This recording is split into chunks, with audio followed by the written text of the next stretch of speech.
So we're going to take a little bit of mango and the sticky rice.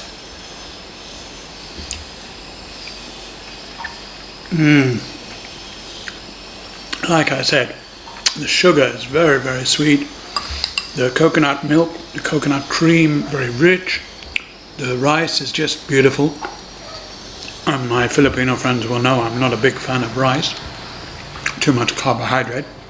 But this glutinous sticky rice is rather delicious. And the mango is very, very fresh.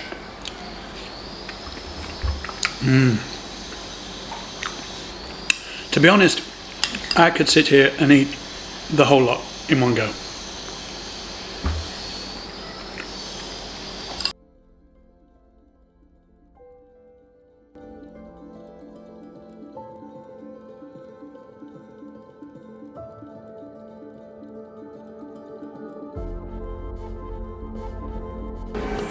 Making mango sticky rice is very, very simple. All you need is 3 cups of glutinous rice, 6 mangoes, which you cut up, as I've just started doing here, a can of coconut milk, and a can of coconut cream. It's as simple as that. Let me show you how. Just in case Uncle Roger is watching this video, and if you haven't seen Uncle Roger's videos, you really must, you'll notice that the glutinous rice, like all rice, has a lot of stuff attached to it, and so by mixing it up with some water like this and then just pouring off the water, you can get rid of the green planet, which I've visited on a regular basis. Why did I mention J-Boy? Because he told me to buy these, and these are measuring cups, because you want to make sure you're putting the right amount in, and particularly when you're making pastry like he was, it's important you get it right. So there's a 1 full cup here, and it has on the handle what exactly it is, and then there's a half cup and a quarter cup and so on. Secondly, we take our coconut milk and our coconut cream. Remember to shake them. One has got a self-opening can and the other one I had to use the can opener on, and then we're going to pour that into the cup, and then we're going to pour that into the rice.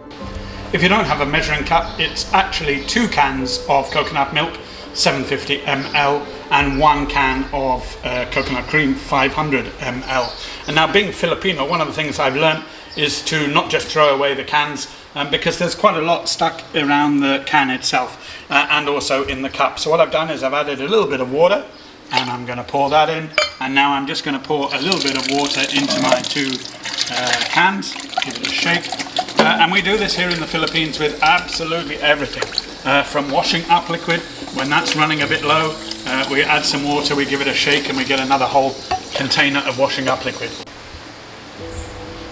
So we've been cooking this for about 10-15 minutes now, and what you'll notice is it starts to get a lot thicker as the rice absorbs the coconut milk and the coconut cream. And the key thing when you're stirring it is to stir the bottom of the pan. I can still feel that there's grains of glutinous rice that are stuck to the bottom of the pan, and if they're stuck there, they'll burn, and then they'll make it difficult to clean the pan afterwards, and also they'll impair the taste of the sticky rice, because there'll be bits that are burnt in the middle of all the rest of it. And this is what my houseboy Colleen back in Bahrain used to do. He constantly let things burn, and then that affected the taste, and it's what Kevin did when he cooked the beef goulash. So I've given it a stir. I'm using a wooden spatula, which is very important. Never use a metal spatula with a metal pan. But I got this handy little device. It's like a little rest for the spatula, so I don't have to keep washing it up or put it in the sink. I can stick it right by the stove, and it has a little bowl at the bottom which catches the milk in this case, and so it saves my kitchen from getting messed up, and you know, it's nearby, so I can put the lid back on now, and we'll leave that a little bit longer. Well, Chester's had enough of waiting, haven't you, Chester? Are you hungry? Do you want some mango sticky rice? Yeah? Okay. Yeah, you just lie down there and wait nicely. Good boy. So we took the mango out of the pan, and you can just see some of the bits are a little bit brown here. This was where they just got stuck to the bottom, because I didn't quite stir it thoroughly. And I forgot as well, when I turned the flame off, because I could see it was starting to get a little bit stuck, I left it on the cooker. And that's another learning point for me, and hopefully I can share it with you now.